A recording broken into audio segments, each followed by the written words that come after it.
Hello everyone, welcome back to our premium course. Today we continue to modeling OC slab. After we complete and correct a warning error in Tekla Structural Designer, click on validate, no warning error. Come back to ZW CAD.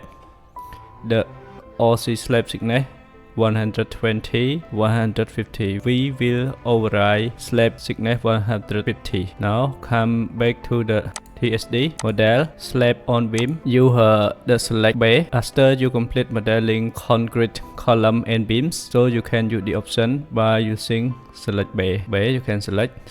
Now I want to change the slab thickness 120. Concrete strength we keep no. We can use 30. Reinforcement we use SY 500 MPa. Correct. Spacing of the main bar 200 mm. Seal.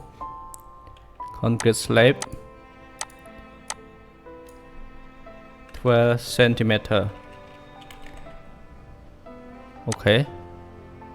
Check the nominal cover 30. Correct. Okay. Use the window select.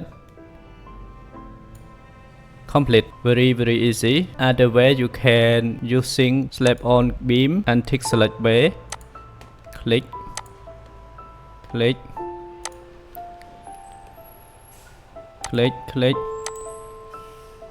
and enter. This is how you can model OC slab in Tekla Structural Designer. There are two ways, by using select base and by clicking point to point. Thank you for your watching. I hope you enjoyed this tutorial. Thank you.